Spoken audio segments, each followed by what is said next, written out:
At the heart of ancient Persia, where gold glittered brighter than the sun and silence was more valuable than truth, stood the royal palace. Its walls were carved with lions and gods, its gardens perfumed with jasmine, and its chambers filled with whispers. But behind the splendor there was a secret every princess knew. The palace was not a home. It was a gilded cage. From the moment she was born, a Persian princess belonged not to herself, but to the empire. Her laughter was measured, her beauty recorded, her fate already sealed in the scrolls of royal diplomacy. Her father might have been a king, but even kings were slaves to power.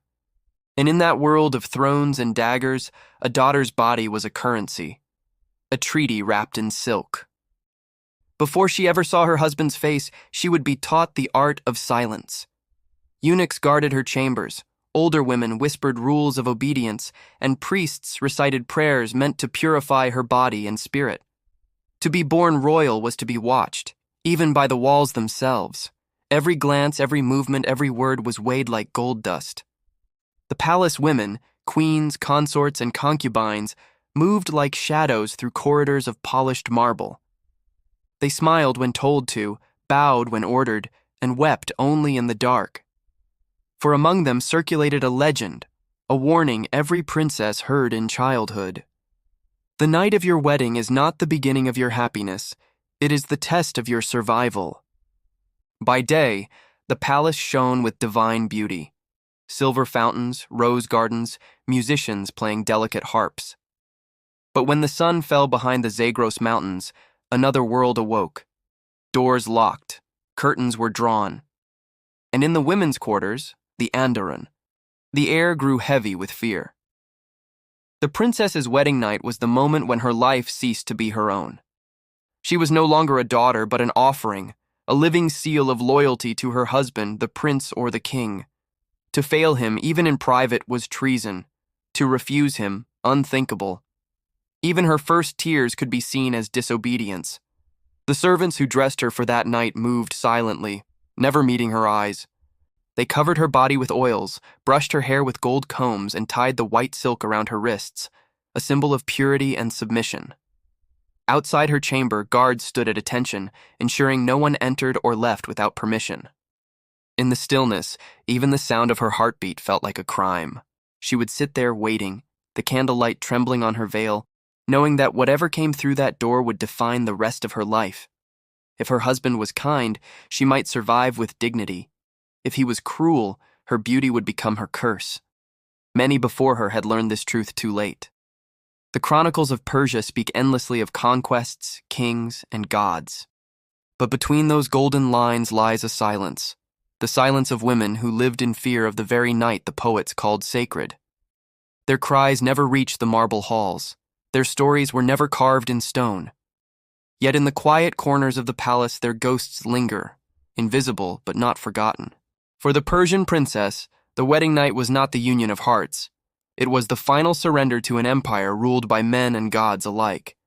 And as the lamps burned low, she prayed not for love, but for mercy. In the Persian Empire, marriage was never a matter of the heart. It was a matter of the throne. Every royal union was a calculated move on the chessboard of power. A princess's hand was not given. It was traded, for land, for loyalty, for peace. When envoys rode across deserts with gifts of gold and letters sealed in wax, they were not bringing proposals of love. They were delivering contracts of obedience. A single wedding could unite kingdoms or prevent a rebellion. And for that, a young girl's life was simply another offering to the gods of empire. The princess had been raised for this purpose since childhood. She learned to walk with grace, to speak little, to smile without joy. Her tutors taught her poetry, philosophy, and the art of reading a man's expression without meeting his eyes. Every lesson was designed not to free her mind, but to sharpen her usefulness. When the time came, her future would be decided not by her will, but by her father's counsel. She would stand silent as foreign emissaries discussed her dowry, measured not in love, but in value. One might promise her to a nobleman from Bactria, another to a satrap from Media, or even to a rival prince whose loyalty needed to be ensured. Her beauty was her weapon, and her prison.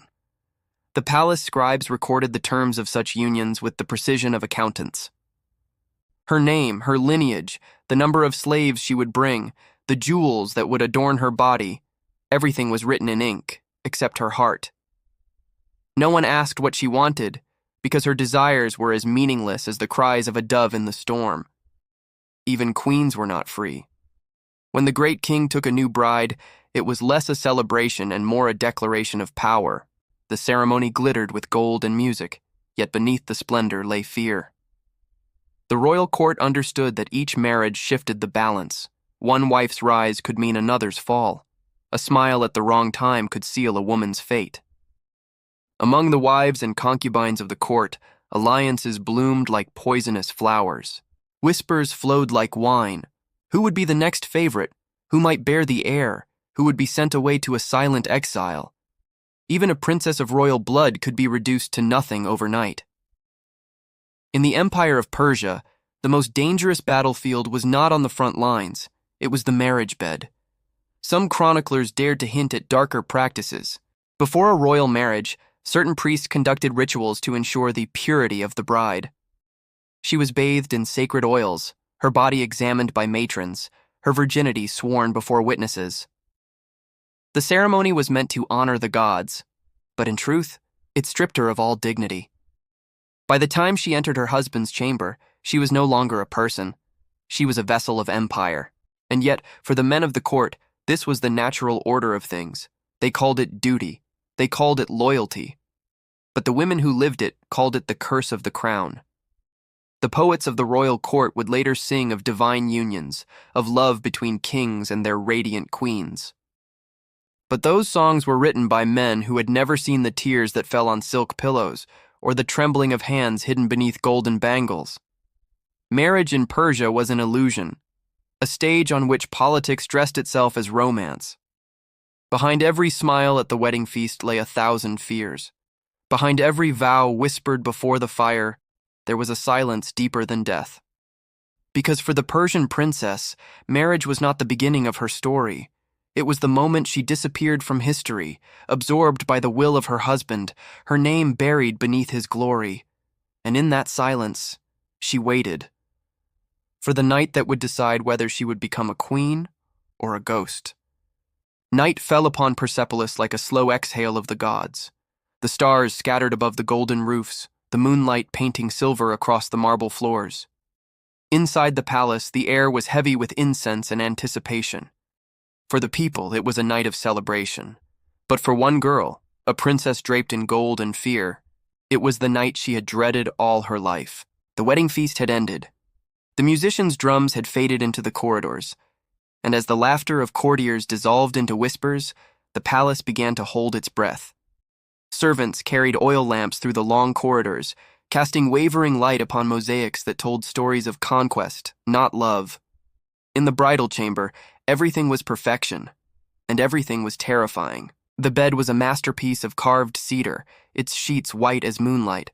Bowls of rose petals floated in golden basins. Perfume burned in delicate glass cups, releasing smoke that curled like ghosts into the air. The scent was meant to calm her. It only reminded her of funerals. She sat silently as the matrons prepared her. They combed her hair with ivory teeth, adorned her wrists with bangles that jingled like tiny chains. Each movement was slow, deliberate, a ritual repeated for centuries. None of them spoke. None dared to. When the last silk veil was placed over her head, one of the elder women whispered almost tenderly, "Do not cry, child. The gods are watching." But the gods of Persia, she knew, were not merciful. Outside the chamber, eunuchs stood guard, tall, expressionless, ensuring no one disturbed the sanctity of what was about to happen. The walls themselves seemed to listen. Every royal wedding night was a matter of state. There were witnesses to the union, priests who would later bless the sheets, and guards who would confirm that the marriage had been completed. For the princess, there was no escape. Her body no longer belonged to her. It belonged to the empire. Even her fear was not her own. The door opened. The king, her husband, her master, Gori, entered, draped in the symbols of divine power: gold bracelets, a cloak of crimson, a sword resting at his hip. His eyes, sharp and unreadable, studied her as though she were an object of art, not flesh and soul. She lowered her gaze to the floor as custom demanded. The silence between them stretched like the shadow of a blade. To the world outside, this night would be remembered as sacred, the joining of two noble bloodlines, the promise of heirs, the strengthening of the realm. But within those walls, it was something else entirely. A quiet tragedy disguised as tradition. When he approached, she did not move. She was taught never to. To resist was shameful. To speak was forbidden. To cry was dangerous. The court women had told her the truth in secret. If you show fear, he will see weakness. If you show pain, he will see rebellion. So she hid it all. The trembling of her hands. The breath caught in her throat. The tears that burned behind her eyes. The lamps flickered. The perfume thickened. The sound of silk sliding across the bed was the only thing that broke the silence. And when it was over, when the ritual of power was complete, she lay still beneath the weight of what had been done. The king rose, satisfied, and left without a word. The door closed behind him, the latch clicking softly, a sound more final than thunder. Moments later, the matrons returned, faces expressionless.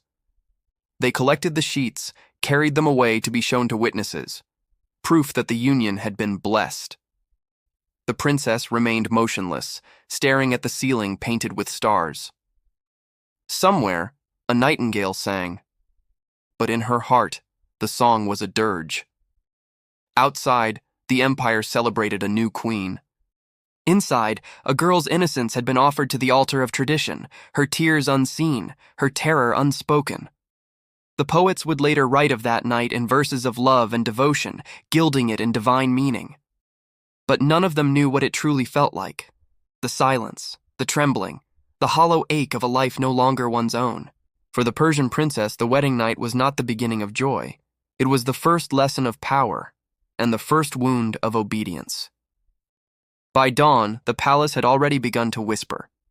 The king had taken his bride, the priests had blessed the union, and the empire rejoiced in another night of divine order. But within the golden walls of the Anderun, the women's quarters, the air was thick with something else: envy, curiosity, and quiet calculation.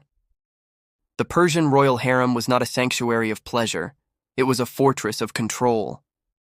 From the outside, it appeared like paradise. Courtyards lined with fountains, gardens blooming with lilies and pomegranates, silk cushions, and music that floated through marble halls. But behind that beauty lay an empire within an empire, ruled not by love, but by fear. Every woman who entered those gates left her freedom at the threshold. They belonged to the king, and by extension, to the state. Each had a title, a rank, and a function. The Queen Mother held supreme authority, followed by principal wives, then concubines, servants, and slaves. The hierarchy was carved as clearly as the empire's laws, and it was enforced with ruthless precision. Eunuchs guarded every passage, men stripped not only of desire but of identity, trained to watch, listen, and report. Their eyes missed nothing, their loyalty was absolute. Even the whispers of the harem reached the king's ears by morning. The princess, now queen, learned quickly that silence was her only weapon. The women around her smiled, but their smiles hid daggers. Every glance, every compliment, every offering of perfume or jewelry was a move in a game as old as the empire itself. To survive here, one needed not beauty, but cunning. Some women sought power through charm, others through their children. A single pregnancy could elevate a concubine to near royal status. A barren wife, no matter her rank, was a doomed woman. There were stories, whispered late at night, of rivals who slipped poison into perfume bottles or sent gifts laced with venom. No one could be trusted. Even friendship was a mask worn for survival. Every day followed a pattern of ritualized grace: morning prayers, lessons in etiquette, embroidery, poetry recitals, and music. But beneath the elegance ran a current of anxiety. At any moment, the king could summon one of them, a call that could mean either honor or humiliation. A night in his chamber could secure one's safety, or ensure one's ruin. The princess often wandered through the garden at dusk, her veil catching the last light of the sun. Around her, the other women laughed and spoke softly, but their words carried the weight of competition. She could feel their eyes upon her, measuring, envying, waiting. In that garden of beauty, no one bloomed freely. Once, she overheard two servants whispering in fear. A concubine had been caught sending a secret letter beyond the palace walls, a plea to her family, begging to be released. By morning, she was gone. No one spoke her name again.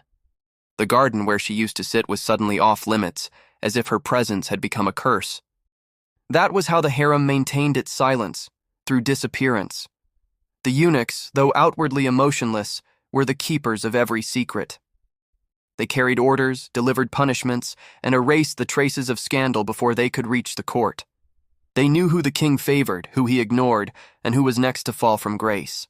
Their eyes were everywhere, cold, patient, unblinking. The princess began to understand. Her wedding night had not been the end of her fear. It had merely been the beginning of a life lived under constant watch. Here, a wrong word could cost her everything. A misplaced glance could lead to exile, or worse. Outside, the empire expanded through conquest and diplomacy. Inside, it devoured its own daughters. And as she watched the torches flicker along the courtyard walls, she realized the cruelest truth of all. The harem was not built to protect women from the world. It was built to protect the world from women. Because beauty was dangerous, desire was unpredictable, and power, in the hands of a woman, was something the empire could never allow. The Persian princess who once dreamed of freedom now lived among shadows, dressed in silk, surrounded by gold, and trapped forever in a paradise that smelled of roses and fear. Years passed and the seasons outside the palace changed, but inside the Anderun, time stood still. The fountains still sang, the musicians still played, and the scent of sandalwood still lingered in the air. Yet for the princess who had become queen, every note and every breath felt the same. In that world of eternal beauty, youth was the only currency that mattered, and it faded faster than the petals in her garden. She had learned obedience well. Her words were measured, her emotions hidden. She smiled when summoned, bowed when dismissed, and never spoke unless spoken to. The court praised her grace, her silence, her wisdom. But in truth, it was not wisdom. It was surrender. Each night she would sit by the window of her chamber, staring at the dark horizon beyond the palace walls. She had never seen the city she ruled. She knew its smell only from the perfumes brought by merchants, its sound only from distant echoes of festivals she would never attend. For the women of the palace, the outside world was a myth, a shimmering mirage they could never touch. The harem's rules were strict. No woman could leave without the king's permission. Even the gardens were bounded by high walls crowned with silver spikes, as if the empire feared what might happen if its most beautiful captives ever saw freedom. The few who tried were punished swiftly, their names erased, their faces never spoken of again. As years slipped by, the once bright faces of the younger wives turned pale and tired.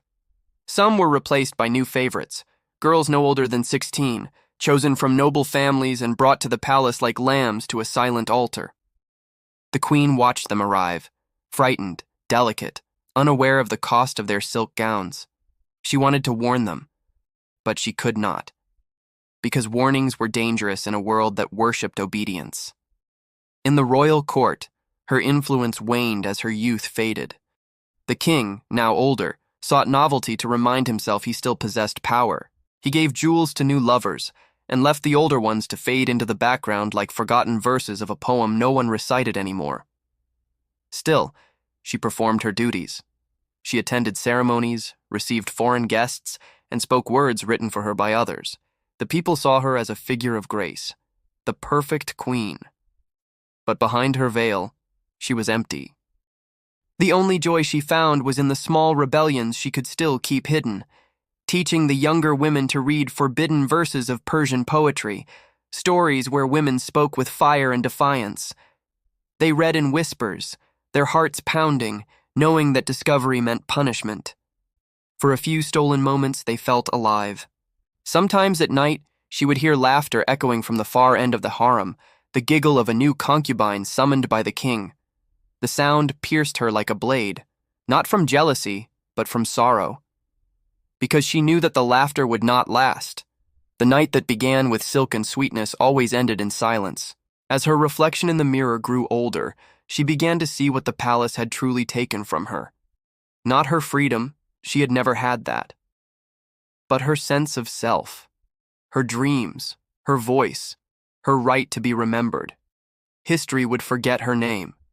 The chronicles would record the glory of her husband's conquests, the magnificence of the empire, the splendor of its architecture, but not the woman who stood quietly beside him, dying a little each day behind her jeweled crown.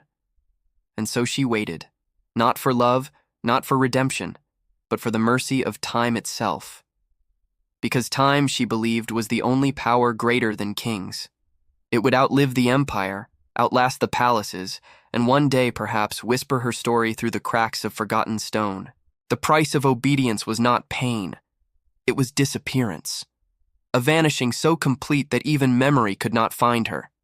And as the candles burned low in her chamber, she closed her eyes and finally understood what every Persian princess learned too late. You can survive in a world ruled by power, but only by becoming invisible. History remembers the kings, the men who built empires from blood and fire, who carved their glory into stone. But behind every empire stands a silence that history cannot hear. The silence of women whose lives were traded for the illusion of stability, whose pain was wrapped in silk and called duty. The Persian princesses lived in palaces that touched the sky.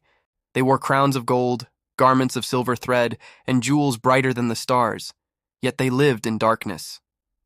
Not because the sun did not shine upon them, but because they were never allowed to step into its light. Their beauty was their prison, their obedience, their chain, and their silence, their only form of survival. Each wedding night that poets celebrated as divine union was, for them, a quiet surrender. Each royal harem, praised for its elegance and order, was a labyrinth of fear, a place where laughter was measured and tears were forbidden. They were queens of an invisible kingdom, prisoners within the perfection men built to hide their cruelty. The Persians believed that their empire was eternal, that their laws reflected the will of the gods, that their kings ruled with divine right. But even the greatest empires fall, and when they do, the stones remember more than the songs. Among the ruins of Persepolis, among the faded frescoes of women with jeweled eyes, the wind still carries their whispers, soft, sorrowful, defiant. Perhaps that is the true legacy of power, not the monuments or the wars, but the ghosts it leaves behind. Ghosts of those who obeyed, who feared, who endured. And yet, there is something strangely eternal about them too. The forgotten princesses of Persia. Because though history erased their names, it could never silence their echo. Every tale of a caged queen, every poem of a silenced bride carries their spirit forward. A reminder that even within submission, there can exist quiet rebellion. They wore crowns not of pride, but of fear. And still, they endured. So when you walk through the ruins of ancient Persia and the sun falls over the broken stones, listen closely. You may hear it. The faint rustle of silk, the whisper of a woman's voice carried on the desert wind. It says what history refused to write. They called it a wedding, but for us it was the night the empire claimed our souls.